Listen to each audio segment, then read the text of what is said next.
오늘도 바쁜 일상 속에서 잠시 시간을 내어 이 자리에 함께 해주셔서 감사합니다. 혹시 요즘 기도가 어색하고 막막하게 느껴지지는 않으십니까? 예전처럼 하나님과 자연스럽게 대화하던 그 시간들이 아득하게만 느껴지시나요? 너는 내게 부르짖으라 내가 내게 응답하겠고 내가 알지 못하는 크고 은밀한 일을 내게 보이리라. 예레미야 33장 3절의 이 약속의 말씀이 지금 이 순간 여러분에게 들려오고 있습니다. 지금 여러분의 기도 생활은 어떠하신가요? 하나님이 정말 멀리 계신 것처럼 느껴지시지는 않습니까? 저는 얼마 전 한 집사님을 만났습니다. 80평생을 신앙으로 살아오신 분이셨는데 그분이 이런 말씀을 하시더군요. 요즘은 기도할 때마다 하나님이 정말 계시는지 의문이 든다고 하셨습니다. 예전에는 기도만 해도 마음이 평안해지고 하나님의 임재를 느낄 수 있었는데 이제는 그저 허공에 대고 혼잣말하는 것 같다고 하시더군요. 이런 경험을 하신 분들이 계실 겁니다. 기도가 습관이 되어버려서 마음 없이 중얼거리게 되거나 아예 기도 자체를 멀리하게 되기도 합니다. 그런데 이런 상황에서도 하나님은 우리를 포기하지 않으십니다. 예레미야 33장 3절에서 하나님은 이렇게 말씀하십니다. 너는 내게 부르짖으라 내가 내게 응답하겠고 내가 알지 못하는 크고 은밀한 일을 내게 보이리라. 이 말씀이 주어진 상황을 한번 살펴보겠습니다. 예레미야는 그때 감옥에 갇혀 있었습니다. 유다 왕국이 바벨론에 의해 멸망당하기 직전이었고 백성들은 절망에 빠져 있었습니다. 하나님이 계시다면 왜 이런 고난이 오는지, 정말 하나님이 우리와 함께 계시는지 의심하던 때였습니다. 바로 그 순간에 하나님께서 예레미야에게 이 약속을 주신 것입니다. 우리의 기도가 메말라졌을 때, 하나님이 멀게만 느껴질 때, 그것은 종종 우리 삶의 어려운 계절과 맞물려 있습니다. 자녀 문제로 고민이 많거나 건강이 좋지 않거나 경제적으로 어려울 때 우리는 하나님께 실망하게 됩니다. 기도에도 응답이 없는 것 같고 하나님이 나를 외면하시는 것처럼 느껴집니다. 그런데 하나님은 바로 그런 우리에게 부르짖으라고 하십니다. 여기서 부르짖는다는 것은 단순히 큰 소리로 기도하라는 뜻이 아닙니다. 히브리어 원문을 보면 이것은 간절히 매달리며 도움을 요청하는 것을 의미합니다. 마치 물에 빠진 사람이 구조대를 부르는 것처럼 절박한 마음으로 하나님을 찾는 것입니다. 우리가 기도에서 멀어지는 첫 번째 이유는 기도를 의무로 여기기 때문입니다. 매일 해야 하는 숙제처럼 하지 않으면 안 될 것처럼 생각하다 보니 기도가 부담이 되고 형식적이 됩니다. 그러나 성경에서 말하는 기도는 전혀 다릅니다. 다윗을 보십시오. 시편 62편 8절에서 그는 이렇게 고백합니다.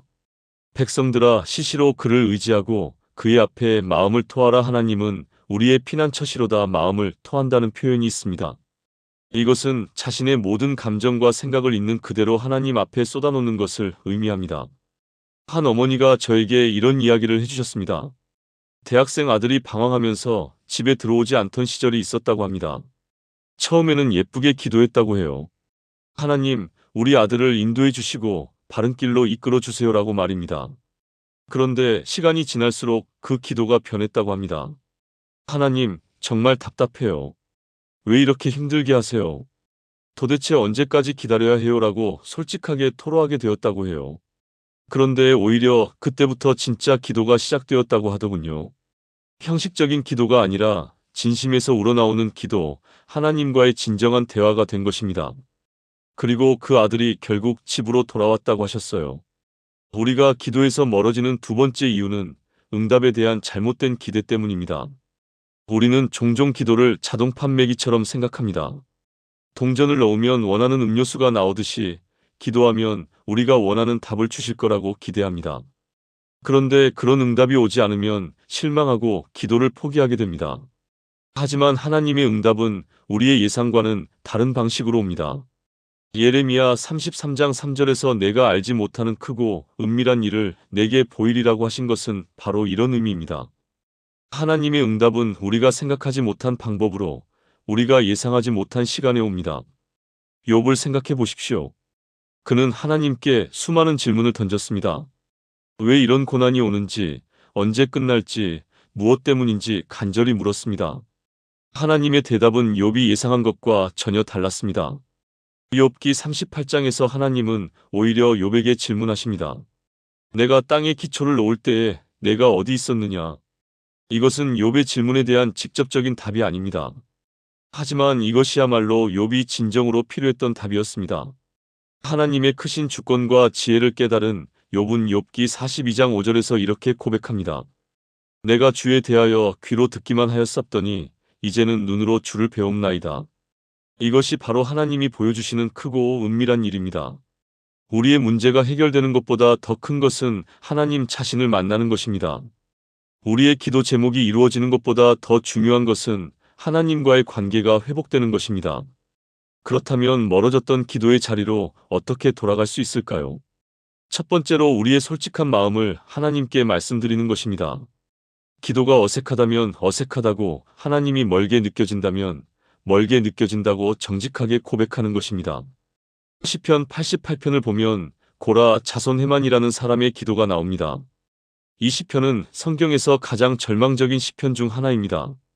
주께서 나를 깊은 웅덩이 어두운 곳 음침한 데에 두셨나이다 라고 시작해서 끝까지 희망적인 결론이 없습니다. 그런데도 이것이 성경에 기록되어 있다는 것은 무엇을 의미할까요? 하나님이 우리의 솔직한 감정을 받으신다는 것입니다. 기도는 연기가 아닙니다. 하나님을 속이려고 하거나 잘 보이려고 하는 것이 아닙니다. 우리의 진실한 마음을 있는 그대로 하나님께 드리는 것입니다. 화가 나면 화가 난다고, 서운하면 서운하다고, 두렵면 두렵다고 말씀드리는 것입니다. 두 번째로 작은 것부터 시작하는 것입니다. 하루 1시간 기도해야 한다는 부담을 버리고 하루 5분이라도 진심으로 하나님과 대화하는 시간을 갖는 것입니다. 긴 기도보다는 짧더라도 마음을 담은 기도가 더 귀합니다. 한 할아버지가 매일 아침 일어나서 하시는 기도가 있다고 들었습니다. 하나님, 오늘도 숨 쉬게 해주셔서 감사합니다. 오늘 하루도 함께 해주세요. 단 2문장이지만 그분의 하루를 변화시키는 기도였습니다. 그 간단한 기도를 통해 하나님과의 관계를 유지하고 계셨던 것입니다. 세 번째로 하나님의 말씀과 함께 기도하는 것입니다. 우리가 무엇을 기도해야 할지 모를 때가 있습니다. 그럴 때는 성경 말씀을 읽고 그 말씀을 기도로 바꾸어서 드리는 것입니다. 시편 23편을 읽었다면 하나님, 저의 목자가 되어주세요. 제게 부족함이 없게 해주세요라고 기도할 수 있습니다. 주기도문을 통해서도 기도할 수 있습니다. 하늘에 계신 우리 아버지여, 정말로 하나님을 아버지라고 부를 수 있게 해주셔서 감사합니다라고 고백할 수 있습니다. 네 번째로 일상 속에서 하나님을 의식하며 사는 것입니다. 기도는 정해진 시간과 장소에서만 하는 것이 아닙니다. 길을 걸으면서도, 일을 하면서도, 잠들기 전에도 하나님과 대화할 수 있습니다. 바울은 데살로니가전서 5장 17절에서 쉬지 말고 기도하라고 했습니다. 이것은 24시간 내내 무릎 꿇고 기도하라는 뜻이 아닙니다. 늘 하나님을 의식하며 살라는 뜻입니다. 좋은 일이 있을 때는 감사를, 어려운 일이 있을 때는 도움을 구하는 마음으로 살아가는 것입니다. 다섯 번째로 다른 사람과 함께 기도하는 것입니다. 혼자 기도하기 어려울 때는 가족이나 믿음의 동역자들과 함께 기도하는 시간을 가져보십시오. 마태복음 18장 20절에서 예수님은 두세 사람이 내 이름으로 모인 곳에는 나도 그들 중에 있느니라고 약속하셨습니다. 함께 기도할 때 우리는 혼자서는 경험할 수 없는 하나님의 임재를 느낄 수 있습니다. 다른 사람의 기도를 들으면서 우리 자신의 기도도 깊어집니다.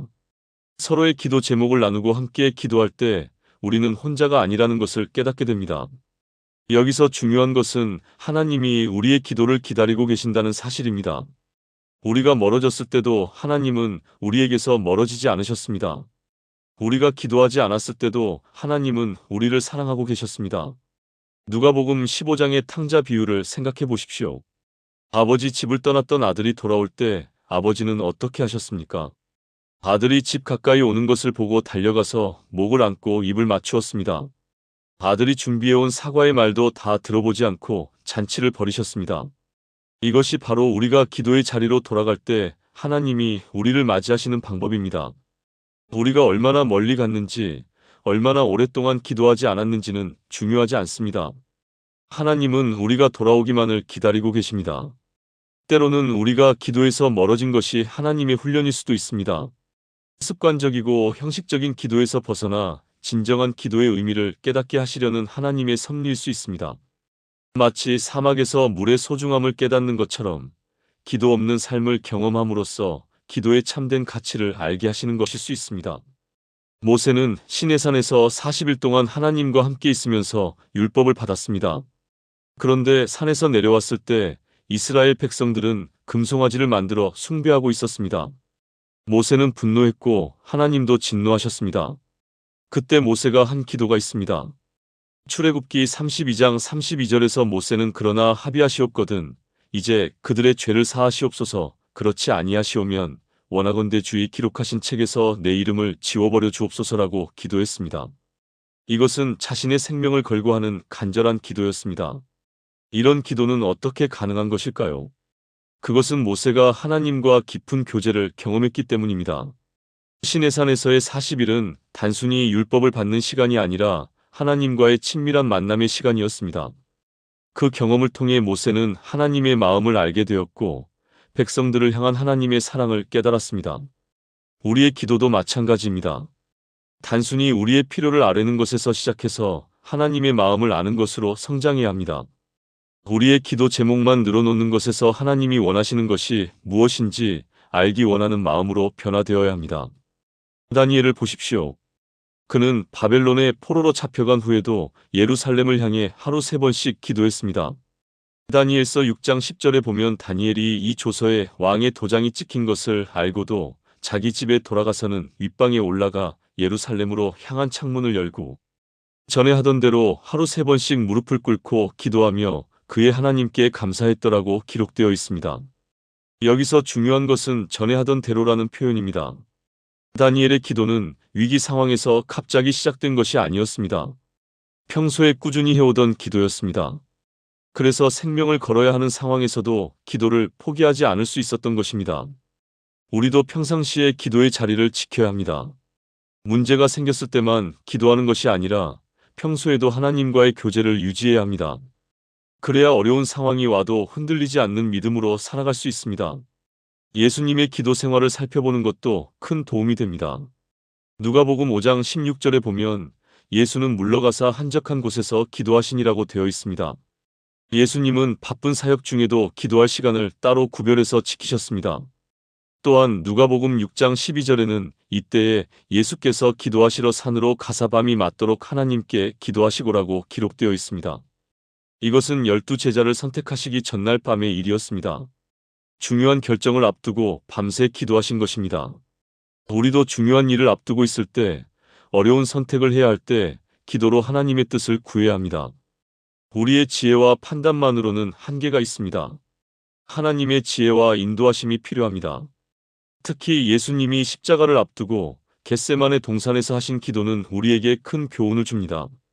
마태복음 26장 39절에서 예수님은 내 아버지여 만일 할만하시거든 이 잔을 내게서 지나가게 하옵소서 그러나 나의 원대로 마옵시고 아버지의 원대로 하옵소서라고 기도하셨습니다. 이 기도에서 우리는 참된 기도가 무엇인지 배울 수 있습니다. 우리의 솔직한 마음을 하나님께 아뢰되 결국은 하나님의 뜻에 순복하는 것입니다. 우리가 원하는 것을 구하되 하나님이 더 좋은 뜻을 가지고 계신다면 그 뜻에 순종하겠다는 마음으로 기도하는 것입니다. 기도에서 멀어졌던 분들이 다시 기도의 자리로 돌아갈 때 자주 겪는 어려움이 있습니다. 바로 죄책감입니다. 그동안 기도하지 않았던 것에 대한 미안함, 하나님을 멀리했던 것에 대한 후회가 기도를 방해하는 경우가 있습니다. 그런데 하나님은 우리의 과거를 문제 삼지 않으십니다. 이사야 43장 25절에서 하나님은 나 곧 나는 나를 위하여 내 허물을 도말하는 자니 내 죄를 기억하지 아니하리라고 말씀하셨습니다. 우리가 진심으로 돌아오기만 하면 과거의 모든 것을 용서하시고 새롭게 시작할 수 있게 해주십니다. 한 성도님이 이런 간증을 해주셨습니다. 사업이 어려워지면서 교회에 나가지 않게 되었고 기도도 점점 멀어졌다고 하셨어요. 몇 년이 지난 후 건강이 나빠져서 병원에 입원하게 되었는데 그때서야 하나님을 다시 찾게 되었다고 합니다. 처음에는 기도하기가 너무 어색했다고 해요. 그동안 하나님을 외면하고 살았는데 이제 와서 도움을 구하는 것이 염치 없게 느껴졌다고 합니다. 그런데 어느 날 병실에서 혼자 울면서 하나님, 죄송합니다라고 중얼거렸는데 그 순간 마음에 평안이 임했다고 하더군요. 그분은 그때를 이렇게 표현하셨습니다. 마치 오랫동안 헤어졌던 아버지를 다시 만난 기분이었어요. 아버지는 저를 꾸짖지 않으시고 그냥 안아주시는 것 같았어요. 그 후로 조금씩 기도가 회복되었고 지금은 예전보다 더 깊은 기도 생활을 하고 계신다고 하셨습니다. 이처럼 하나님은 우리가 돌아오기만을 기다리고 계십니다. 우리의 과거나 실수를 따지지 않으시고 우리를 있는 그대로 받아주십니다. 중요한 것은 우리가 진심으로 하나님께 돌아가고자 하는 마음입니다. 그런데 때로는 기도의 응답이 늦어져서 다시 포기하고 싶은 마음이 들 수도 있습니다.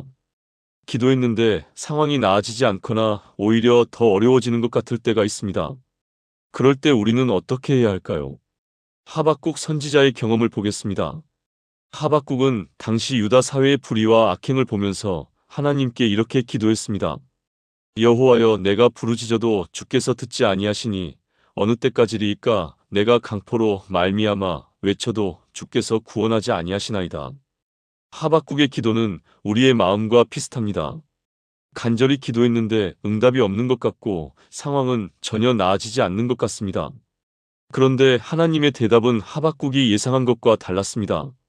하나님은 바벨론을 통해 유다를 징계하시겠다고 하셨습니다. 이것을 들은 하박국은 더욱 당황했습니다. 악한 바벨론을 통해서 유다를 심판하신다는 것이 이해가 되지 않았습니다. 그러나 하박국은 포기하지 않고 계속해서 하나님과 대화했습니다. 그리고 마침내 하박국서 3장 17절에서 이런 고백을 하게 됩니다. 비록 무화과 나무가 무성하지 못하며 포도나무에 열매가 없으며 감람나무에 소출이 없으며 밭에 먹을 것이 없으며 우리의 양이 없으며 외양간에 소가 없을지라도 나는 여호와로 말미암아 즐거워하며 나의 구원의 하나님으로 말미암아 기뻐하리로다. 이것은 상황에 관계없이 하나님을 신뢰하겠다는 믿음의 고백입니다. 모든 것이 잘못되어 가는 것 같아도 하나님 자체로 만족하겠다는 결단입니다. 이런 기도를 통해 하박국은 진정한 평안을 얻었습니다. 우리의 기도도 이런 방향으로 성장해야 합니다. 처음에는 우리의 필요를 구하는 것으로 시작하지만 점점 하나님 자신을 구하는 기도로 변화되어야 합니다. 우리가 원하는 것을 얻지 못해도 하나님과 함께하는 것만으로도 충분하다는 마음으로 기도할 수 있어야 합니다. 시편 73편에서 아삽은 처음에 악인들이 잘 되는 것을 보고 의문을 품었습니다. 의롭게 살려고 노력하는 자신은 고난을 당하는데 악한 사람들은 형통하게 사는 것이 이해되지 않았습니다. 그러나 시편 73편 17절에서 하나님의 성소에 들어갈 때에야 그들의 종말을 깨달았나이다라고 고백합니다. 하나님의 성소, 즉 하나님의 임재 앞에 나아갔을 때 아삽은 영원한 관점에서 사물을 바라보게 되었습니다. 그리고 시편 73편 25절에서 하늘에서는 주 외에 누가 내게 있으리요, 땅에서는 주밖에 내가 사모할 이 없나이다라고 고백하게 됩니다. 이것이 성숙한 기도입니다. 하나님 외에는 다른 것을 구하지 않겠다는 마음, 하나님만으로도 충분하다는 믿음으로 기도하는 것입니다.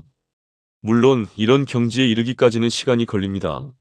하지만 이것이 우리가 지향해야 할 기도의 목표입니다.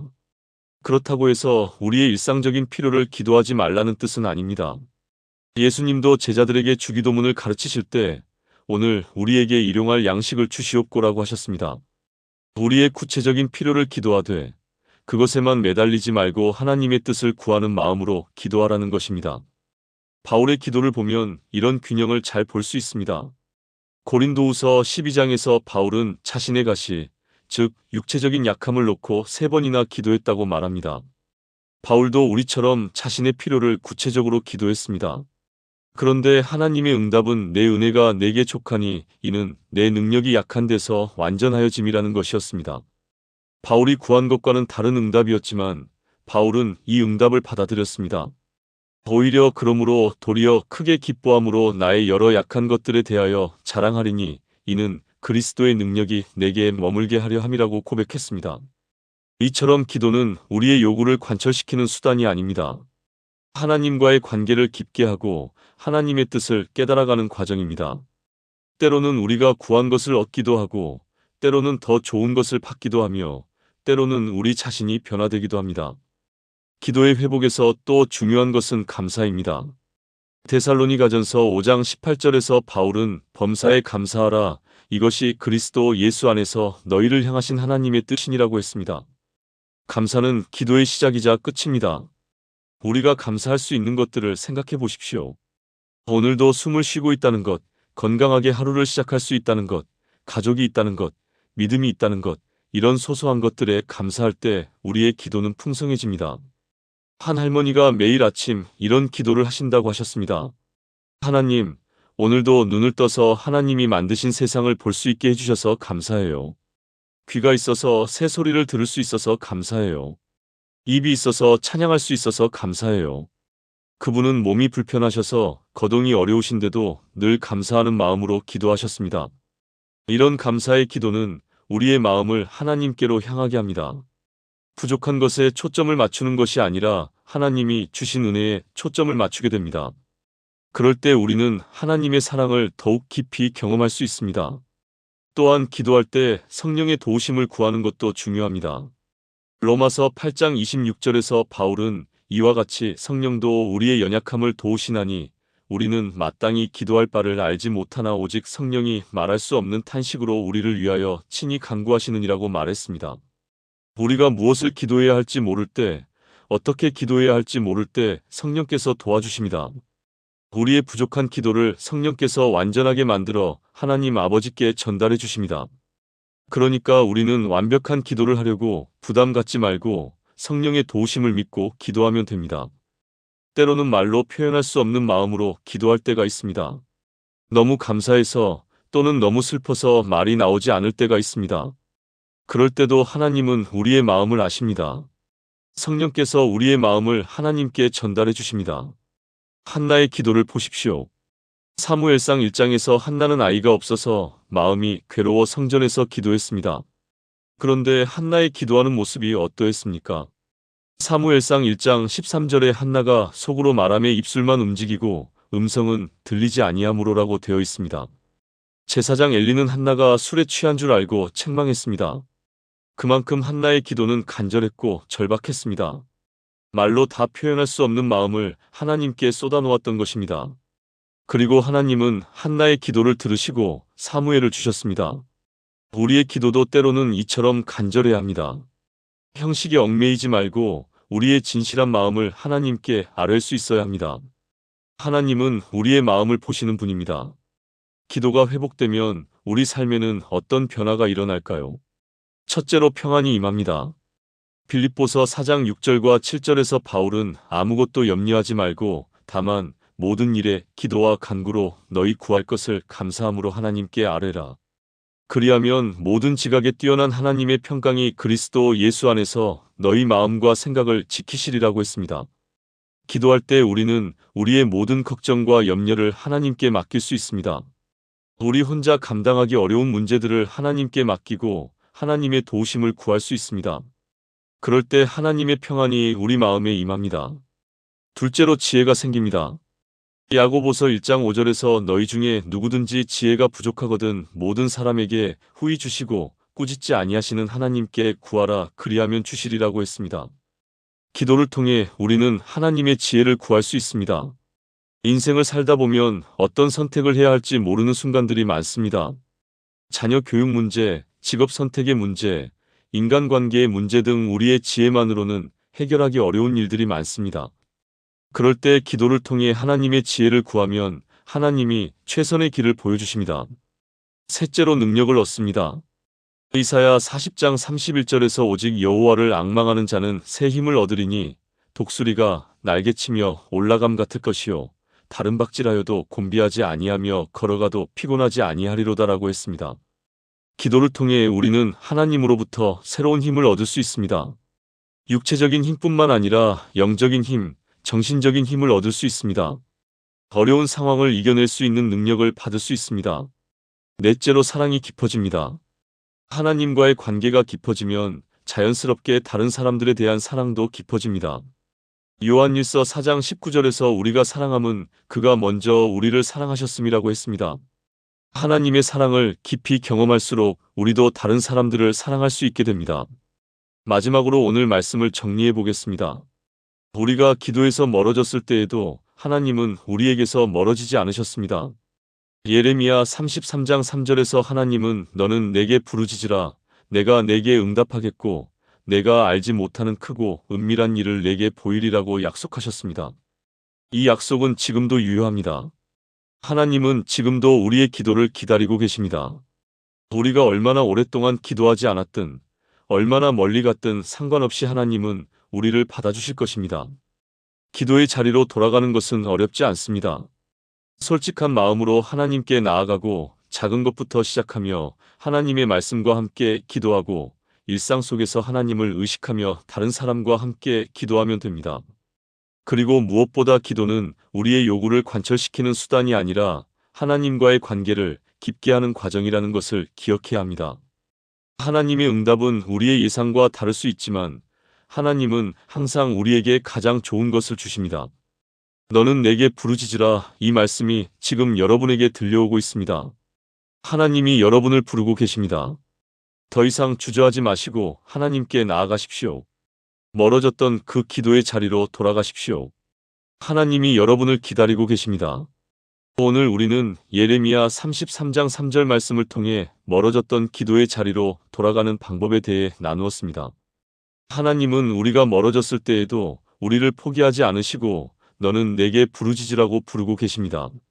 우리가 기도에서 멀어지는 이유는 기도를 의무로 여기거나 응답에 대한 잘못된 기대 때문입니다. 하지만 하나님의 응답은 우리가 생각하지 못한 방법으로 옵니다. 기도의 자리로 돌아가기 위해서는 솔직한 마음으로 하나님께 나아가고 작은 것부터 시작하며 하나님의 말씀과 함께 기도하고 일상 속에서 하나님을 의식하며 다른 사람과 함께 기도해야 합니다. 기도가 회복되면 우리 삶에 평안과 지혜와 능력과 사랑이 임합니다. 하나님은 지금도 우리의 기도를 기다리고 계십니다.